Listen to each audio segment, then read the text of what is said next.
The afternoon sun cast long shadows across the courtyard of Buckingham Palace as Prince George walked quietly beside his protection officer.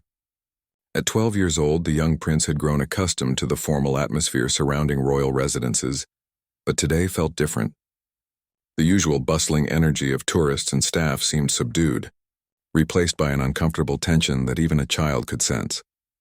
George had been returning from his private tutoring session when he noticed the commotion near the main gate. 3 men, clearly under the influence of alcohol, were arguing loudly with the royal guard stationed at their posts, their voices carried across the stone courtyard, slurred words mixing with aggressive gestures that made several nearby visitors step back nervously.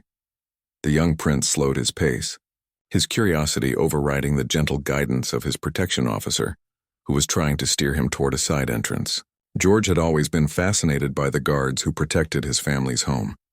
These men and women stood for hours in perfect formation, their red uniforms pristine, their faces stoic despite weather, crowds, and countless distractions. He had often wondered what it would be like to face such challenges with such unwavering composure. The 3 intoxicated men appeared to be tourists who had consumed far too much alcohol during their London visit. Their behavior had escalated from playful mockery to genuine harassment. They were making crude jokes about the guards' inability to respond, pushing the boundaries of acceptable behavior with each passing moment. The guards, bound by strict protocol, remained motionless despite the increasingly offensive comments and gestures directed at them. George watched as one of the men stepped closer to a young female guard, his movements unsteady but his intentions clear. The guard's jaw tightened almost imperceptibly, the only sign of her discomfort visible to those paying close attention. Her training demanded absolute stillness, but George could see the struggle in her eyes as the harassment continued. The second man joined his friend, both now standing uncomfortably close to the guard while making inappropriate comments about her appearance and role. The third man encouraged them, laughing loudly and taking photos with his phone, clearly intending to share this moment of harassment as entertainment on social media. Security personnel were moving toward the situation, but palace protocol required careful handling of such incidents. Any aggressive intervention could create negative publicity for the royal family, while the guards themselves were powerless to break formation without explicit orders. The delicate balance between maintaining dignity and ensuring safety created a complex situation that had no easy resolution. George felt his chest tighten as he watched the scene unfold. Despite his young age, he understood the importance of respect and dignity. His parents and grandparents had taught him that leadership meant protecting those who served with honor, especially when they couldn't protect themselves. The guards had dedicated their lives to protecting his family, and now they needed someone to protect them. The protection officer noticed George's fixed attention on the situation and gently placed a hand on his shoulder, attempting to guide him away from the unfolding drama. But something inside the young prince had awakened, a sense of responsibility that seemed to age him beyond his 12 years. He had been raised to understand that privilege came with duty, and in this moment, he felt that duty calling to him more clearly than ever before. As the harassment intensified and the crowd of onlookers grew larger, George made a decision that would surprise everyone present. Instead of allowing himself to be led away from the situation, he took a deep breath and stepped forward, his small frame moving with surprising determination toward the 3 men who were causing such distress to the guards he had grown up respecting and admiring. The young prince's footsteps echoed softly against the stone courtyard as he approached the chaotic scene. His protection officer called his name quietly, confusion and concern evident in the man's voice, but George continued forward with a resolve that surprised even himself. The crowd of tourists and palace staff had begun to notice the small figure walking purposefully toward the confrontation. George's heart pounded in his chest, but his steps never faltered. He had watched these guards countless times during his visits to the palace, had learned their names during brief conversations, and had come to understand the sacrifice they made daily. Sergeant Williams, the female guard being harassed, had once shared a kind word with him during a particularly difficult day when he was feeling overwhelmed by royal expectations. The 3 intoxicated men were so focused on their cruel entertainment that they failed to notice the approaching child. Their behavior had grown increasingly bold, with one man now making exaggerated marching motions in mockery of the guard's stance while his companions laughed and continued their verbal assault. The crowd watching had grown larger, some people recording the incident on their phones, others looking uncomfortable but uncertain how to intervene. As George drew closer, he could see the strain in Sergeant Williams's face despite her professional composure. Her eyes remained fixed straight ahead as protocol demanded, but tiny beads of perspiration had formed on her forehead, and her breathing had become slightly more rapid. The young prince knew enough about the guards' training to understand that breaking formation without orders could result in serious disciplinary action. When George was just a few feet away from the men, he cleared his throat and spoke in a clear, confident voice that carried across the courtyard despite his young age. His words cut through the drunken laughter and crude comments like a sharp blade through fabric, causing an immediate and profound silence to fall over the entire area. The three men turned around slowly, their alcohol-impaired reflexes making their movements clumsy and delayed. When they saw the small boy standing behind them, confusion spread across their faces. George was dressed in simple casual clothes, nothing that would immediately identify him as royalty to strangers unfamiliar with the royal family's appearance. "Excuse me," George said politely but firmly, his voice carrying the natural authority that came from years of royal training. "I believe you're making these guards uncomfortable with your behavior. They're here to protect everyone, including you, and they deserve to be treated with respect." The first man, swaying slightly on his feet, looked down at George with bleary eyes and let out a dismissive laugh. "What's this then? Some posh kid trying to tell us what to do?" His accent revealed he was likely a tourist from another part of England, visiting London for what had clearly become a day of heavy drinking. The second man joined in the mockery, his voice slurred but still aggressive. "Why don't you run along to your mummy, little boy? We're just having a bit of fun with these toy soldiers who can't even move or speak." "What kind of job is that anyway?" George remained calm despite the men's dismissive attitude and the growing attention from the crowd. He had been trained from an early age to handle difficult situations with grace and composure, skills that seemed almost supernatural in someone so young. His parents had always emphasized that true nobility came from how one treated others, especially those in service positions. "These aren't toy soldiers," George replied steadily, his voice growing stronger with each word. "They're real people with families and feelings, and they've chosen to serve our country with honor." The fact that they maintain their discipline even when faced with disrespect shows their professionalism and strength. The third man, who had been the most aggressive in his harassment, stepped closer to George with an intimidating posture. "Listen here, you little toff. Nobody asked for your opinion. Why don't you mind your own business before you get yourself into trouble?" The crowd had grown completely silent now, sensing that something significant was happening, but not yet understanding the full scope of the situation. Palace security continued to move closer, but they proceeded carefully, aware that any hasty action could escalate the situation dangerously. George looked up at the man towering over him, his young face serious but unafraid.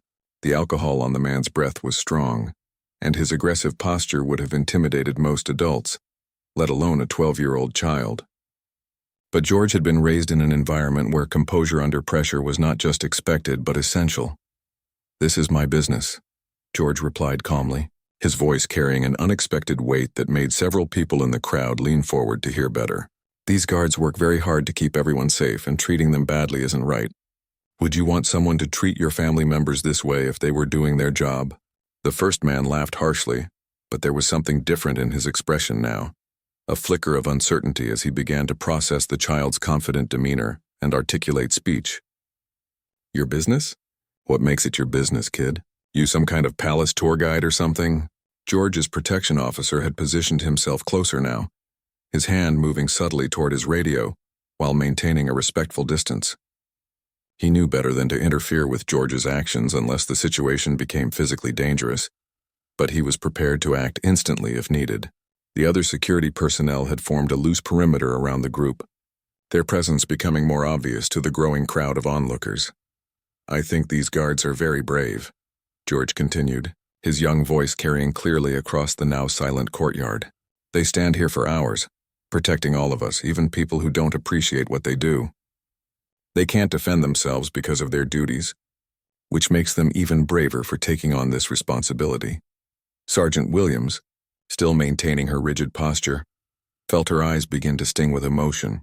In all her years of service, through countless incidents of public mockery and harassment. No one had ever stood up for her and her colleagues like this. The fact that it was coming from such a young person made the moment even more powerful. The second man, growing frustrated with the child's persistence and articulate responses, reached out as if to push George aside. "Enough of this nonsense. Move along before we call your parents." But before his hand could make contact, several things happened simultaneously. George's protection officer stepped forward with lightning speed, his professional training evident in every movement. The palace security team moved closer, their positions now clearly visible to everyone present. Most significantly, someone in the crowd gasped loudly and pointed at George.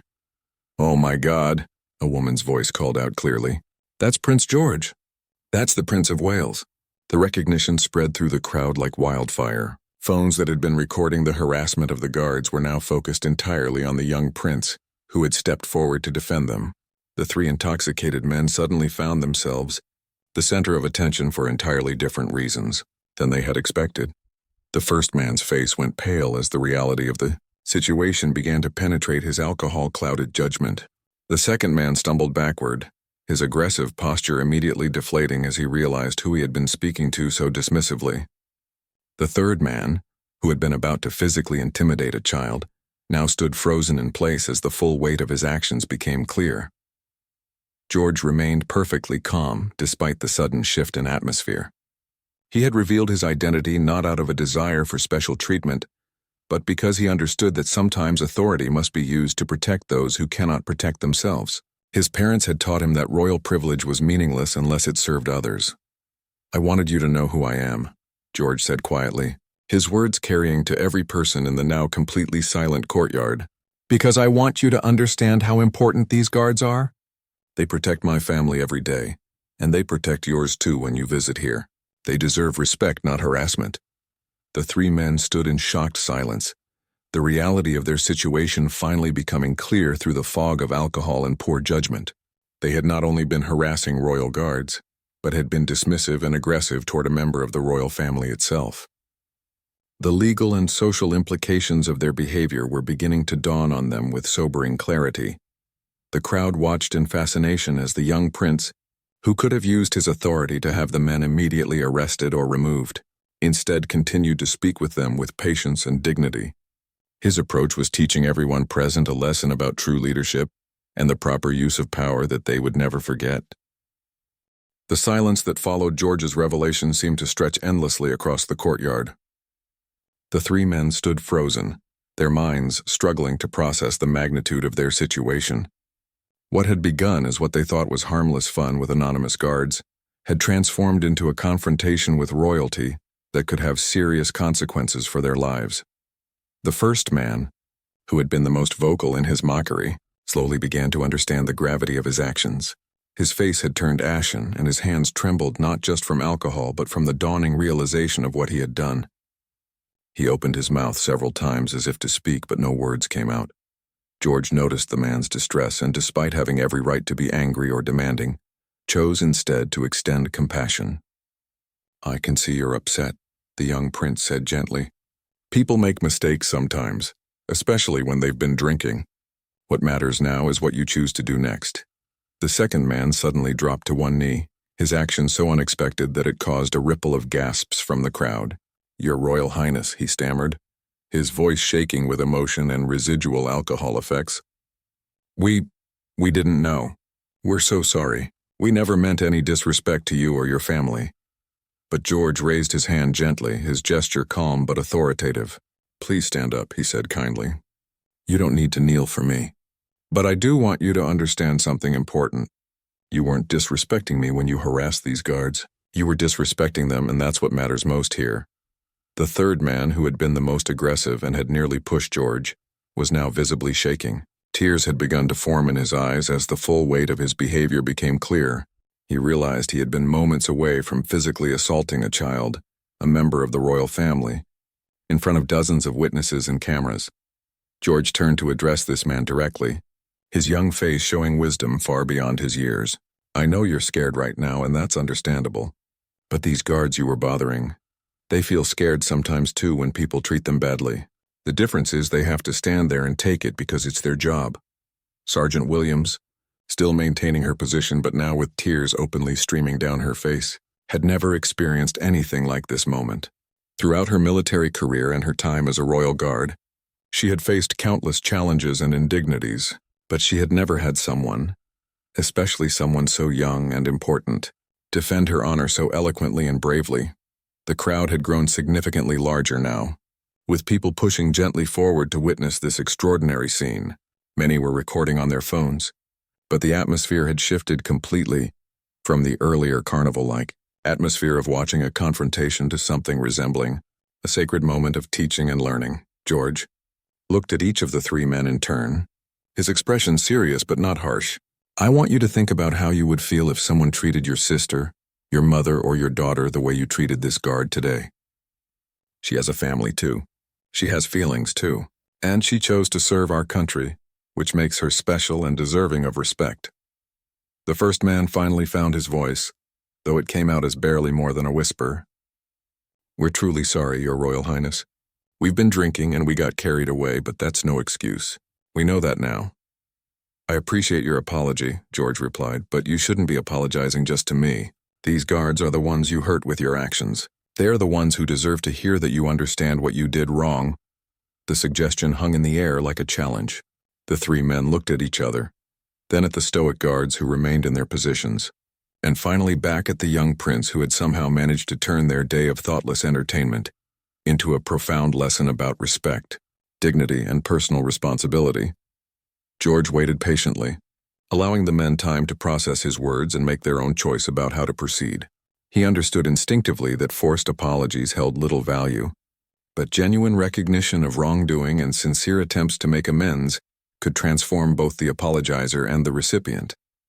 The moment stretched on, with hundreds of eyes watching to see how this unprecedented situation would resolve itself, and whether three intoxicated tourists would rise to meet the moral challenge presented by a 12-year-old prince. The first man took a shaky step forward, his eyes fixed on Sergeant Williams, who continued to maintain her professional stance despite the emotional turmoil visible in her expression. The alcohol that had fueled his earlier bravado now seemed to amplify his shame and regret as he struggled to find appropriate words. "Guard," he began, his voice trembling with genuine emotion. "Ma'am, I want to apologize to you directly. What we did was wrong and there's no excuse for it. You're serving your country with honor, and we treated you with disrespect.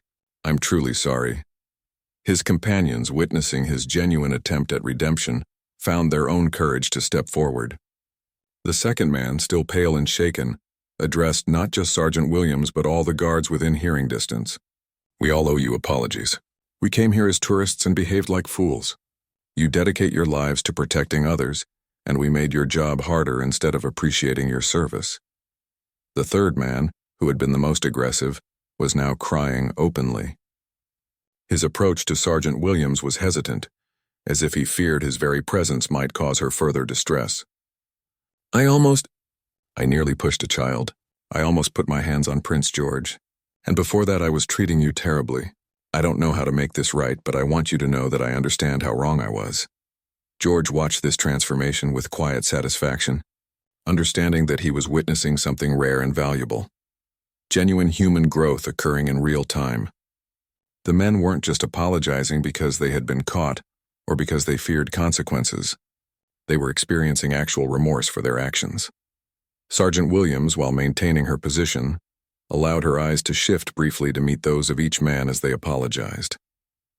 The slight nod she gave was barely perceptible, but it was enough to acknowledge their words while remaining within the bounds of her duty.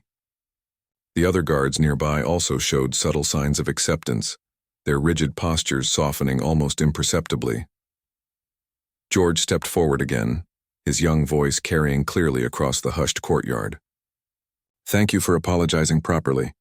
That took courage, especially when you knew everyone was watching.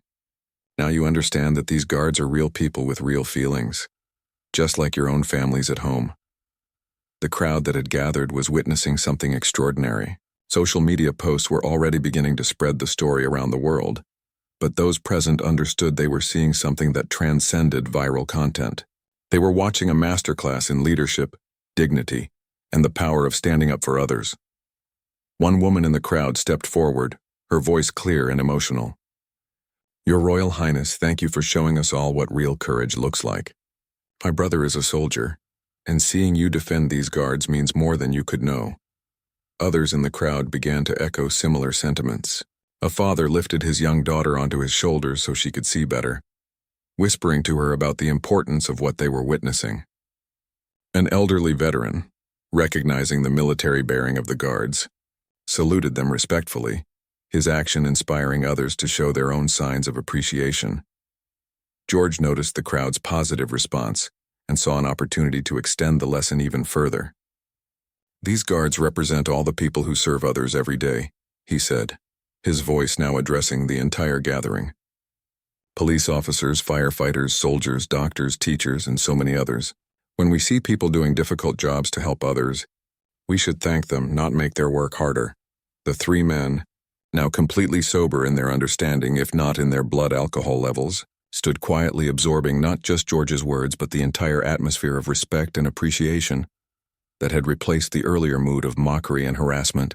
They were beginning to understand that they had stumbled into something much larger than a simple confrontation. The first man spoke again, his voice stronger now with newfound resolve. "Your Royal Highness, is there something we can do to make this right? Some way we can show that we've learned from this?" George considered the question seriously, understanding that the man was seeking genuine redemption rather than just forgiveness. The young prince's response would not only affect these three individuals but would also serve as guidance for the hundreds of people now watching and the thousands more who would eventually hear this story. The moment held immense potential for positive change, and George felt the weight of that responsibility as he prepared to suggest a path forward that could transform this incident from a moment of shame into an opportunity for meaningful growth and service. George looked thoughtfully at the three men, then at the guards, and finally at the crowd that had gathered around them.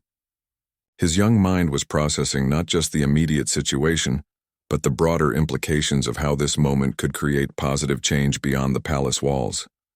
"I think," George began slowly, "the best way to make this right would be to help other people understand what you've learned today. These guards can't speak for themselves when they're on duty, so maybe you could speak for them." The suggestion hung in the air as the three men exchanged glances, uncertainty mixing with growing determination in their expressions. The first man stepped forward, his posture straighter than it had been since the incident began. "What do you mean exactly, Your Royal Highness?" he asked, genuine interest replacing the defensive tone he had carried earlier. George's response demonstrated wisdom that seemed to come from years of thoughtful observation rather than his actual 12 years of life. "You could share your story with others. Tell people what you learned about respecting those who serve. Help them understand that the guards are real people doing an important job, not entertainment for tourists." The second man nodded eagerly, his earlier shame transforming into purposeful energy. "We could write about this experience, share it online, make sure people know how wrong we were and how much we learned. But more importantly," George continued, "you could look for opportunities to support service members and their families in your own communities. Veterans organizations, military charities, programs that help people who dedicate their lives to serving others." The third man, who had been the most aggressive and was now the most visibly affected by the experience, wiped tears from his eyes as he spoke. "Your Royal Highness, I work in construction back home. We could organize something with my company, maybe help build homes for veterans or their families. Turn this terrible thing we did into something good." The crowd listened intently as these plans took shape, many people pulling out their phones not to record the spectacle, but to take notes on the charitable organizations and volunteer opportunities being discussed. George's approach was inspiring everyone present to consider their own roles in supporting those who served their communities. Sergeant Williams, while maintaining her position, was struggling to contain her emotions as she listened to these men transform their moment of poor judgment into plans for meaningful service. Her fellow guards were similarly affected, their eyes showing appreciation not just for George's defense of them, but for his wisdom in turning conflict into opportunity. George turned to address the larger crowd that had gathered. "Everyone here today has seen something important. We've all learned that when we see someone being treated unfairly, we have a choice to make. We can walk away, or we can stand up for what's right. Each of you has that power. An elderly woman in the crowd called out, "Your Royal Highness, my grandson is considering military service. Seeing this today will help me explain to him why that choice would be honorable." A young father spoke up as well. "My children will hear about this tonight at dinner. They need to understand that real strength means protecting others, especially those who can't protect themselves." George smiled at these responses, understanding that the lesson was spreading far beyond the three men who had started the incident. That's exactly right. When we teach children to respect those who serve others, we're building a better future for everyone. The first man approached George one final time, his demeanor completely transformed from the aggressive tourist he had been an hour earlier. "Your Royal Highness, we came to London as thoughtless visitors who almost became a shameful news story.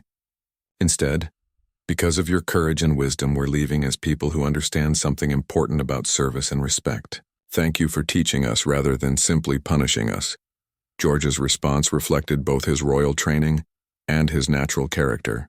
Everyone deserves a chance to learn and grow. What matters isn't the mistakes we make, but what we do after we realize we've made them. You've chosen to do something positive, and that's what counts. The palace security team, who had been carefully monitoring the entire situation, began to gently disperse the crowd as the incident reached its natural conclusion.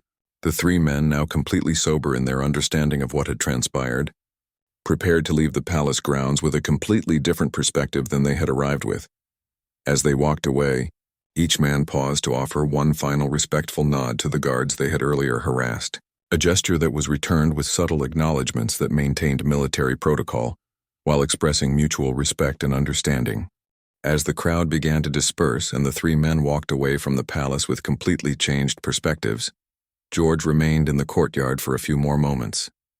The afternoon sun was beginning to set, casting golden light across the ancient stones and making the red uniforms of the guards appear to glow with warmth and dignity. Sergeant Williams, still maintaining her position, but with permission from her commanding officer who had witnessed the entire event, was able to speak briefly with George before he departed. Her voice was thick with emotion as she expressed her gratitude. "Your Royal Highness," she said quietly, "in all my years of service, I have never experienced anything like what you did for us today. You didn't have to step forward, but you did, and it meant everything to me and my colleagues." George looked up at her with the same serious expression he had maintained throughout the incident. "You protect my family every day, Sergeant Williams. Today I had the chance to protect you.